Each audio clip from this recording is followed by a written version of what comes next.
Mume wangu. Mimi nilikuwa natoka kule center, nikakutana na mtu akanitongoza. Tongoza? Ndio. Halafu ikaweje? Mimi nimemkataa. Umekosea sana mke wangu kumkataa. Kwa nini umkatae? Ungemkubalia yule. Yaani yule sawa, ungemkubalia ili tukapiga hela. Tayari umeshaharibu sasa. Hapana mume wangu, hatujaribu. Sababu yule ananifuatilia sana. Sasa sikia sawa. Wewe kampange. Akikubali, tuje tupige hela pale, lazima kuna milioni 2 zetu pale. Eti Kuna milioni 2 zetu hapo bwana. Haya. Fanya hivyo. Haya poa, mimi nimo ndani. Sawa.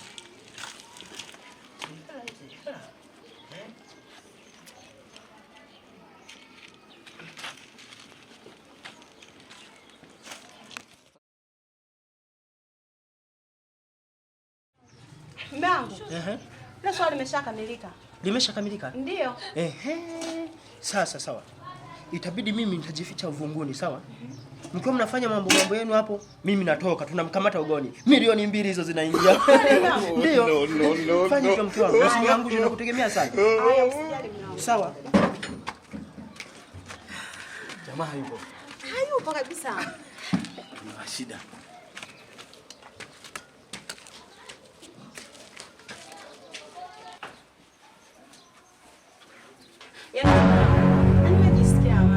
Basi hamna shida. Ani wewe ndio mpenzi wangu, nakupenda. Eti na mimi pia nakupenda.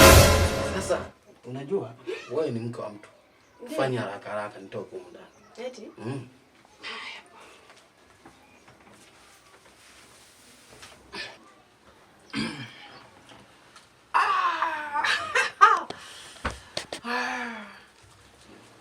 Bwana uvue.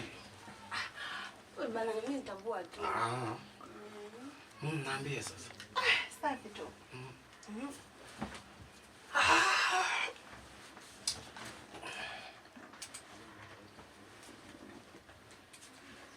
Lakini baby, mbona mwili wako una makovu hivi?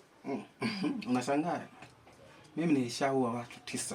Usione hivyo. Watu 9 hao. Watu 9? Walinikamata ugoni. Maana nilikuwa natongoza wake zao. Ninapokamatwa ugoni, ninamuua. Sasa haya majeraha haya yote ni kwa ajili ya mapanga kupigana, na mkata mapanga na muua natoka. Kwa hiyo nimebakiza mtu huyu wa 10 nikamilishe ndoto zangu. Unaona? Basi hiyo haina shida.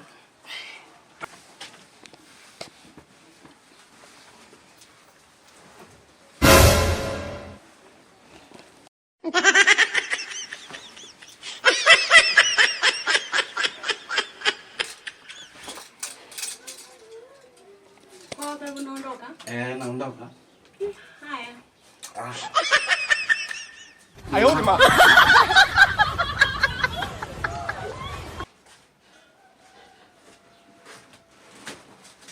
Ameenda. Sasa mbona mume wangu kutoka sasa? We, koma, unataka mimi nikamilishiwe hesabu?